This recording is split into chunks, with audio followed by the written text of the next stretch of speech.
यार इतनी एनर्जी आपके पास कहाँ से आ गई मेरे भाई, ये तो बता दो। ये मुझे सलाल सर ने सिखाई। किसने सिखाई? सलाल ने।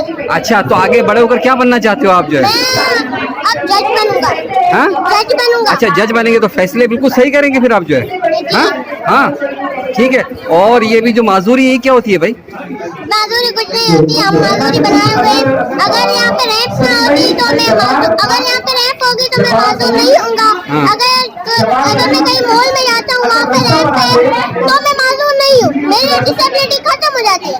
अगर जहाँ पे रैंप है, रैंप नहीं है और स्टेयर्स है तो वहाँ पे मेरा माजूरी स्टार्ट हो जाएगी। मुझे 4 बंदे उठाएंगे। अगर आपको कोई 4 बंदे उठाए तो आप शर्म होते हैं, शर्म आती है आपको, तो हमें भी आती है। तो हम भी आपके भाई इंसान है, तो हमारे लिए भी रैंप बनाए। और हम अच्छा, अपने बड़ों के लिए, वजीर आजम के लिए, सदर के लिए, सबके लिए क्या पैगाम दोगे? मैं उनको ये पैगाम दूंगा कि अभी पाकिस्तान को सही करें, उसमें रैंप लगाएं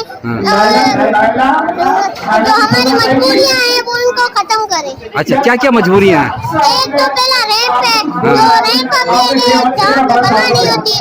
दूसरी ये कि हमें यहाँ पे माशरे की नजर में हमें पीछे रखा जाता है, हमें गंदा समझाया जाता है, पर ऐसा नहीं है। हम टैलेंटेड हैं, अगर हम पढ़ेंगे तो आगे जाएंगे, वरना हम वहीं पे ही।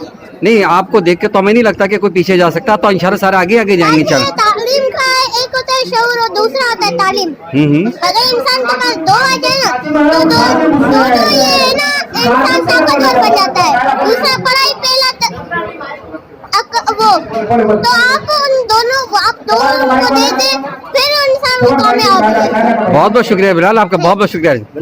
रहीम, मैं इस वक्त मौजूद हूँ हैंड्स की इस तकरीब के अंदर जहाँ इफ्तार डिनर हुआ है, और इस बच्चे से मिलकर मुझे बड़ी ज़्यादा खुशी इस बात पर हो रही है कि अगर इन बच्चों की कोई मोटिवेशन हो जाए, अगर इन बच्चों का साथ देने वाला को हो जाए, इनका सहारा बन जाए, तो ये बच्चे बहुत आगे निकल सकते हैं। इनको फिर ये माजूरी कोई माजूरी नहीं कहलाएगी, ये हमसे भी ज़्यादा आगे निकल सकते हैं। वॉइस ऑफ हैदराबाद से मोहम्मद इमरान।